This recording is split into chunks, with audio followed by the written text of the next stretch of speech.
Здравейте, драги зрители! Приятно ми да се видим. Аз съм Никола Тънкова от 8 Б клас. Здравейте от мен! Аз съм Мария Борисова от 8 Б клас. Февруари е месец в годината, който е изпълнен с страшно много любов. Все пак празнуваме Свети Валентин, доста народни обичаи и традиции заради Трифон Зарезан, а имаме и важно историческо събитие. Честваме годишнината от обесването на Васил Левски.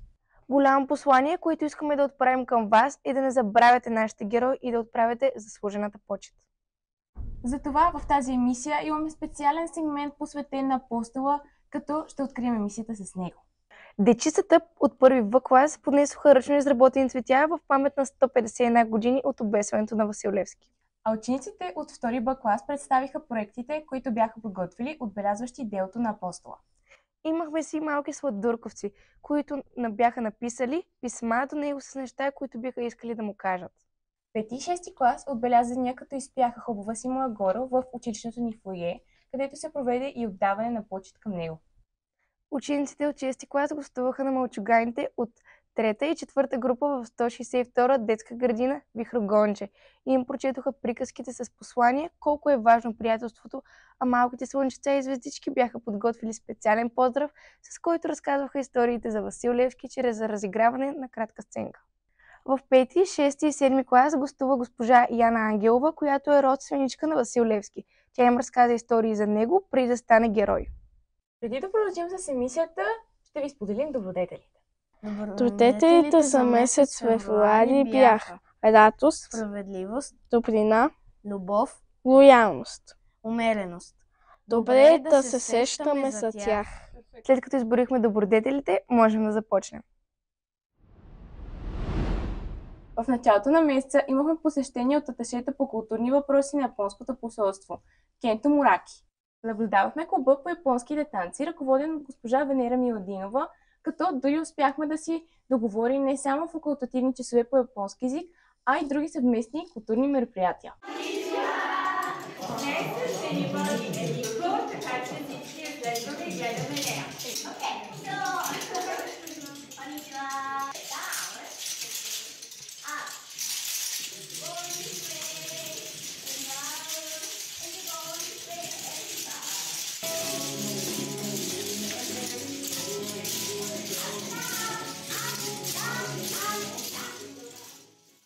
За втори път бяхме домакини на невероятното събитие без. Директора имаше удоволствие да се обърне лично към отличните участници. Добър ден, здравейте! Като домакин в държавата България ще ви поздравя на български. Надявам се, че разбирате българските ученици, български език. Първо искам да ви поздравя, че сте наши гости. За нас е чест да сме домакини на такова голямо събитие. Добро утро. Good morning. All the Bulgarian you got out of me this morning. But it's such a pleasure to be here this morning. Through this a million times. Your civilian mind is just so perfect at always being liked. Okay, take another pill, boy. Drown yourself in the sound of white noise. Follow this 10-step program. Rejoice! All your problems will be gone. All rise, the Honorable Judge Bubbleton presiding.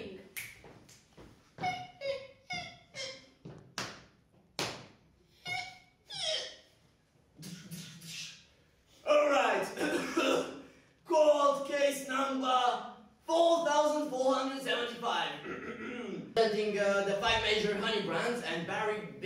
Benson, all them bees in the world. I'm kidding. Yes, Your Honor, you're ready to proceed. Okay. How much longer are we going to allow these two? How can they can present no compelling evidence against my clients who have run perfectly legitimate businesses? Днес имах удоволствието да се обърна към състезателите, учителите и придружителите, участващи във втори етап на състезанието по ораторско майсторство и дебат на Западен регион, организирано от Фондация Бест и домакин на нашето училище 51-во Елисавета Багряна. Това е в съответствие с нашата мисия да насърчаваме духа на свободното мислене и ораторското майсторство. Ние сме горди да сме домакини на това невероятно събитие за втори път, каза директора в пост във Фейсбук. Екипът на TV51 посети нова телевизия с придружители Антония Костова, Иван Матеев и Боряна Радева. Благойци Целков разведе и с работещите помещения и разказа за процеса, който се движи зад пускането на новинарска емисия, сутрешен блок, спортна рубрика и така нататък. Имахме възможност да се разходим и с студия, като на кафе, съдебен спор, пресечна точка, челюсти, Здравей България и други. Кои са те обаче, ще научите в нашето видео от посещението ни там. Не забравяйте, след като го изгледате, да го харесате и споделите. Благодарим за гостоприемството и предоставената възможност. За трети път ще бъдем домакини на Националната училищна конференция "Споделени педагогически практики в преподаването на природни науки". Каним всички учители, които имат желание да се включат и да споделят своята педагогическа практика в областта на природните науки и информационните технологии. В първи Б и В клас се проведе интерактивен образователен театър, чрез който със смях и игра научиха правилата за движение по пътищата. В първи В клас на 25 януари майката на Стефан, Мариана, участва в направата на кукерски маски с богати украси, с които прогониха злите духове. Дребосъците от първи В и първи Г клас имаха открит урок на тема приятелство. Те пяха песни и рецитираха стихотворения на публиката, състояща се от родители, учители и ръководство на училището. След много репетиции с класните си ръководители, госпожа Елена Димитрова и госпожа Вероника Дилова, заедно с госпожа Елисавета Вълчинова, учител в занималния, и госпожа Александра Георгиева, учител по музика, се представиха отлично. Учениците ни от втори В клас представиха пред другите класове от начален етап стихотворението "Зимата, пролетта и детето" на Елисавета Багряна. Здравейте, уважаеми родители! Ние ви благодарим, че в този ден сте тук при нас, за да ви зарадваме с едни усмихнати лица, държащи по един червен балон, като символ на приятелството. Подготвили сме ви много хубави думи за приятелството и няколко песни.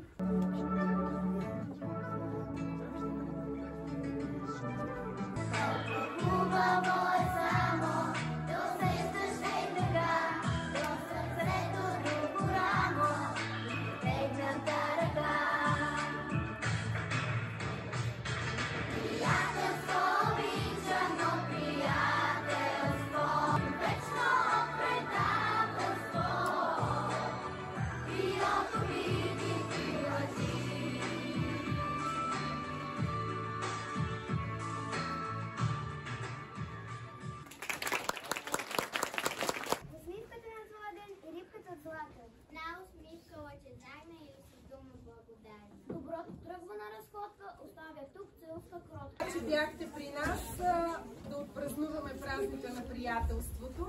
Ние така празнуваме 14 февруари. Здравейте, много ми е приятно, че присъствах на този открит урок. Беше наистина много хубаво. Сега, ако мога да ви попитам, каква беше основната идея на този урок? Самия смисъл. Децата в първи клас не се познават. И идеята на такъв тип уроци, които са задружни между два класа, е за да се опознаят децата, да бъдат приятели и да си помагат, да почувстват училището близко, уютно, почти като в втория си дом да се почувстват.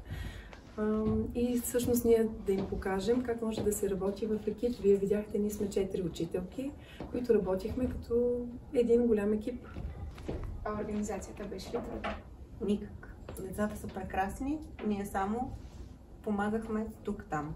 Но децата наистина абсолютно с всичко се справиха прекрасно.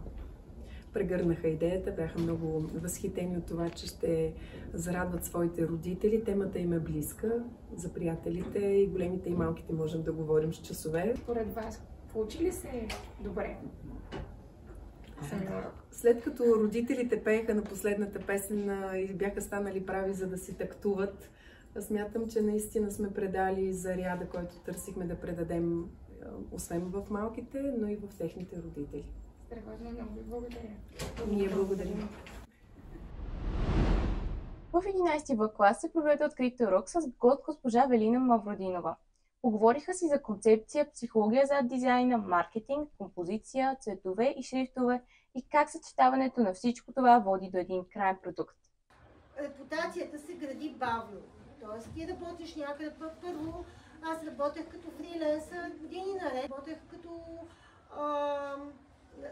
надзиравах предпечата на едно списание. И лека по лека създаваш приятелства, създаваш контакти. После, когато работата ти е така сърцата, някой те препоръчва. Да има грешка нещо, да има нещо сбъркано. Сега това е може би най-тънкият момент в работата ми, най-трудният. Кое е това, което ще излъжа ума, мозъка да види парадокс, да усети парадокс, да усети нещо, което вижда като грешка. Визуалната култура, това е нещо, което е важно. Визуалната култура е масова комуникация. Тоест, все пак ти трябва да създадеш нещо, което да познаваш как това ще въздейства на аудиторията. Но да кажем Пентаграм, дизайн компанията, или пък вижте Мучо. Намерете тези, които ви впечатляват. Най-добре е това, което ви впечатлява, да си дадете сметка защо ви впечатлява и сами да си направите своя кръг от източници, от които в крайна сметка се учите. Много благодаря за този въпрос и за всичките ми въпроси. Същата седмица в лобито на нашето училище открихме изложбата на Кира Марковска от 6 В клас. Въпреки крехката и възраст, тя не отстъпва по талант на по-големите наши ученици. Радвам се да открия самостоятелна изложба. Това е самостоятелната изложба за сега на най-младия ни художник Кира Марковска от 6 клас. Впечатлен съм от нейния талант, от разнообразието на сюжетите, които представя. Виждам цветя, приказни герои, натюрморт, градски пейзажи в черно и бяло, в цветове. Много интересно.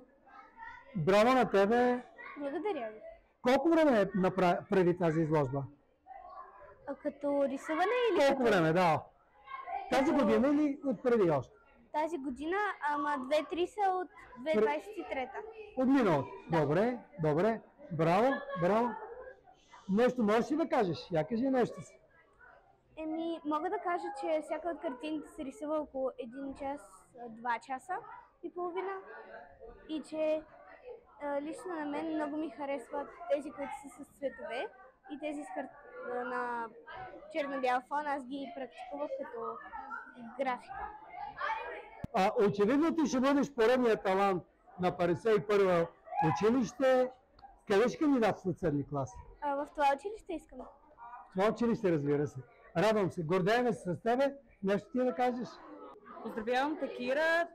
Ти си една прекрасна наша ученичка. Искам да отбележа, че Кира е много старателна, винаги е изключително съсредоточена, мила, спокойна, добра, точно такава, каквато я виждате. И това много ясно се личи в нейните творби. Има от всякакъв характер, различни техники, които ни показват, че владее. Поздравявам те и все така напред. Желая ти успех. Благодаря ви. Смяра специално наистина.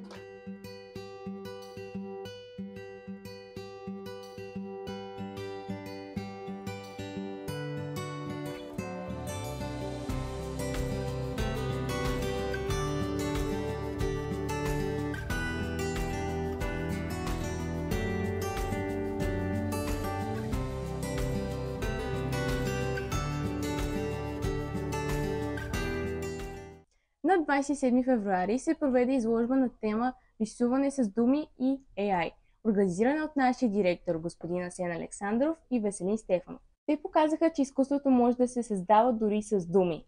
Нашия репортер взе интервю. Нека видим. Здравейте, аз съм Никола Тонкова от 8 В клас и днес в 51-во училище се провежда първата изложба на нашия директор, господин Асен Александров. Честита ви първа изложба. Благодаря. Къде тръгна идеята да направите такава изложба? Идеята тръгна от любопитството. Както казах, аз никога не съм имал естествения талант да рисувам. Представям си картини, те са в главата ми, имам силно развито въображение, но ръката не слуша, не предава това, което искам да излезе. И когато излезаха тези възможности, изкуствения интелект да рисува, започнах да ги проучвам, различни програми, различни стилове за рисуване и се оказа, че мога да създам почти всяка тематика по свой особен начин. Както се казва изложбата, да рисувам с думи. Все още не съм се научил.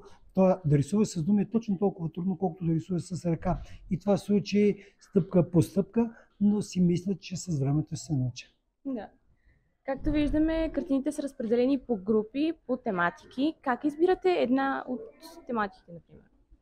Имах задание от организаторката, кураторката на изложбата Мария Котлова, да опитам различни тематики, за да се покаже многообразието на изкуствения интелект. И избирайки една тематика, тук-там попрочитах какво има за тази тематика, свързвах я с някакъв стил. Целта на изложбата беше да покаже на всичките, че изкуственият интелект всъщност може да ти даде творческите възможности да покажеш почти всичко, което желаеш. На повечето картини, на 2-3 горе-долу, виждаме кученце. Може ли да ни разкажете малко повече за него? Да, кучето е моето куче, Зара се казва, която много я обичам. Тя често е в моето съзнание и щом е в моето съзнание, се опитвам да я пресъздам. Ето на онази картина там се вижда приликата между кучето и нейния стопанин, което е нещо много характерно. Така че каквото ми е в главата, това излиза от картините. Например, всяка вечер гледаме някакви реклами за различни видове хазарт, уинбет и не знам си какво, но в тези реклами не се дава черната страна, обратната страна. Това е обратната страна. В повечето случаи вечерта завършва така, както е описано тук с разочарование. Да. Смятате ли, че изкуственият интелект може да попречи на художника да се развива и да замести художника? Не мисля. Мисля, че за художника би бил голям генератор на идеи и би подсилил неговите възможности, защото все пак за да нарисуваш нещо, ти трябва да си видял някои неща някъде, да ги преработиш по свой начин и да ги нарисуваш на картината. Изкуственият интелект, който е видял милиони, милиарди картини и случки, може да го направи това нещо. На 26 януари учениците от 5 В клас се пренесоха в Древна Гърция чрез интердисциплинарен урок по история, цивилизации и физическо възпитание и спорт на тема Олимпийските игри в древността и днес. В същия ден се проведе и конференция на 9 клас с преподаватели Ивона Арсова и Виктория Стамболийска. В края на месеца се проведе втория кръг на уникалното по рода си състезание за създаване на инфографика. Тази година темата беше замърсяването на атмосферата – глобален проблем на съвременния свят.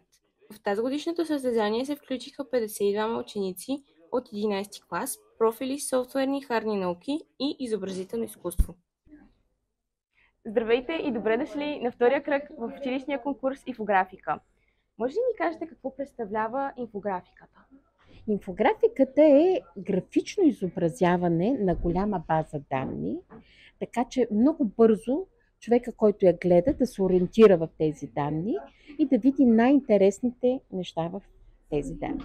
А какво представлява самия конкурс? Конкурсът се състои от 2 части и се провежда в 11 клас, 11 А и 11 Б клас. Първата част в нея участваха всички ученици от двата класа, като им бяха предоставени големи бази от данни във вид на електронни таблици, които те трябваше да обработят.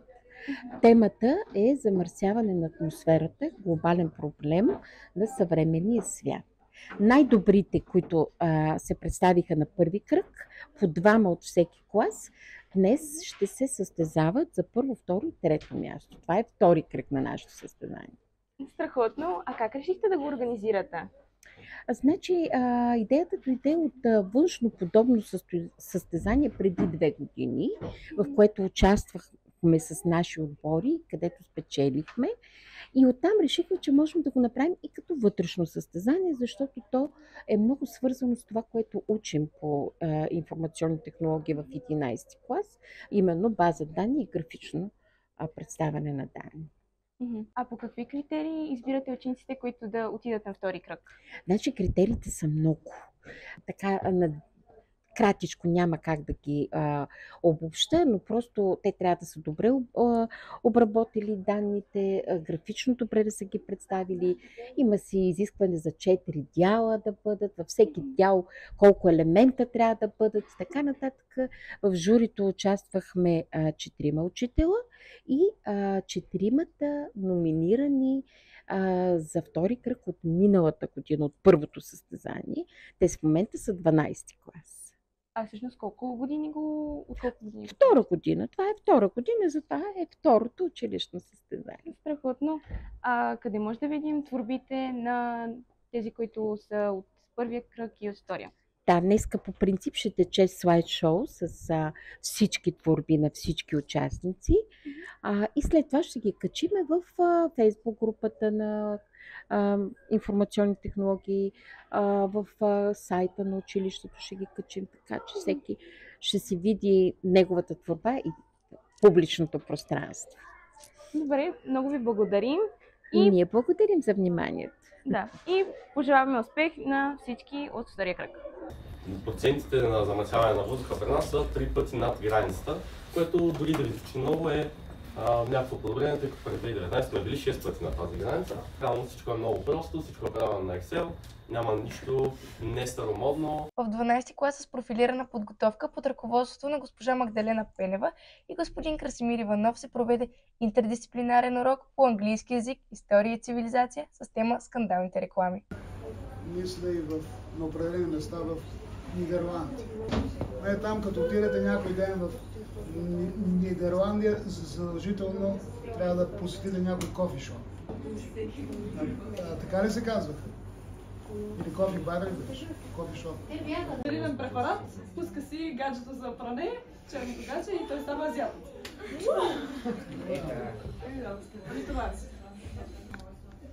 Така, вижте тази реклама. Това е от началото на 20 век. А русокосото момиченца пита другото. Защо майка ти не те ние с феери? Така, вие сте чували за феери. Тук не искам да правя реклама, аз вкъщи вие чините само с феери. Страхотно. Не искам да правя реклама. Ама направите. Не, там пробвал съм разни други. И тук има реклама на цигари. Тънки богати. Тук мисля, че Силва. Малко иронично, че самата компания на женско име, както и да е. Това са пак е реклама на фирмата Bayer и става въпрос за противоочатъчни капчета.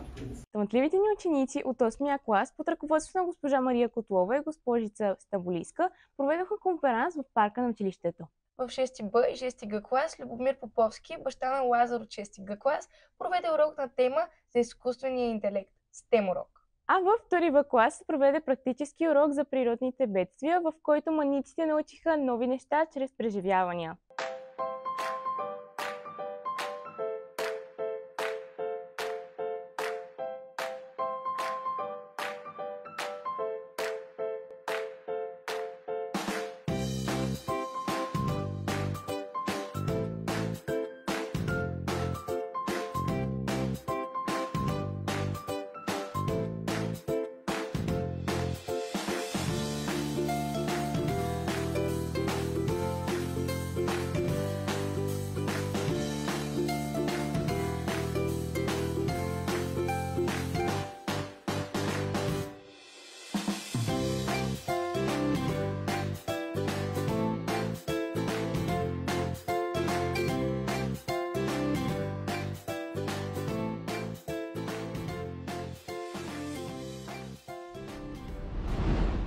Спомняш ли си малко по-рано, когато поговорихме как сме били домакини на Бест?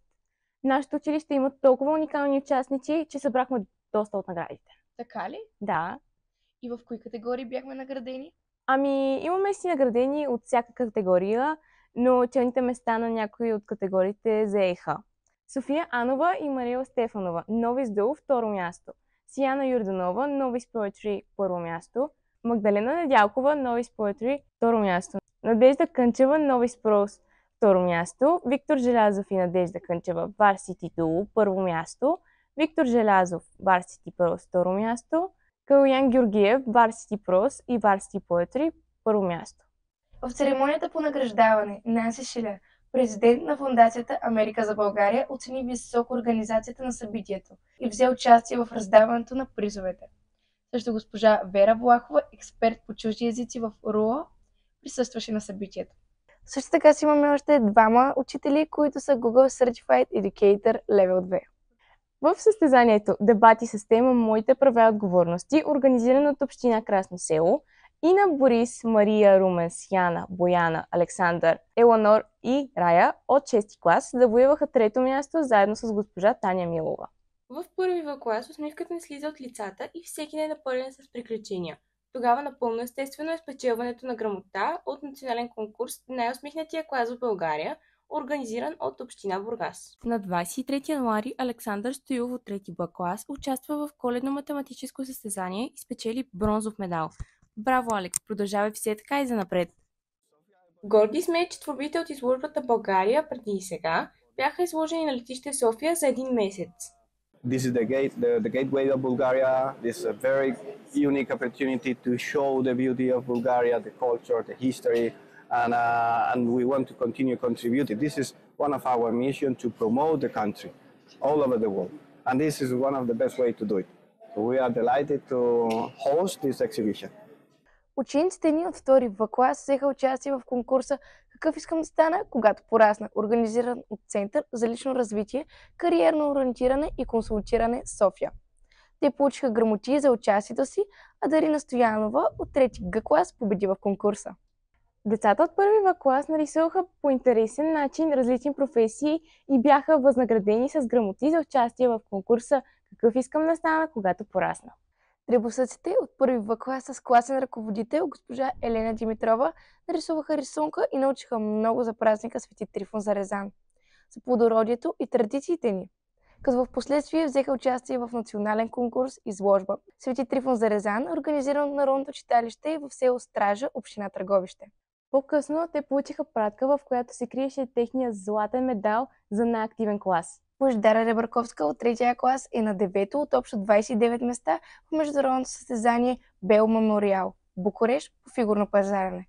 Браво, Божидара! Проведе се и състезанието Spelling Bee Junior, като участниците ни се представиха отлично. Победителите ни са двама. Димо Ботев от 3-я клас, първо място, и Александър Стоилов от 3-ти Б клас, второ място. Те ще продължат участието си в регионалните квалификации. Пожелаваме успех и на двама ви! И така приключи нашата февруарска емисия. Въпреки че това е най-краткият месец в годината, чувството на любов и щастие не отстъпва на нито един друг месец. Ако искате да видите малко повече видеа зад кадър, изложби и интересни моменти, не забравяйте да последвате TikTok профила ни. Благодарим и на нашия екип от репортери и оператори, монтажисти, дизайнери, режисьор, ръководител и на нашите двама малки гости, които представиха добродетелите за месец февруари. Благодарим и на вас, че гледахте. До нови срещи!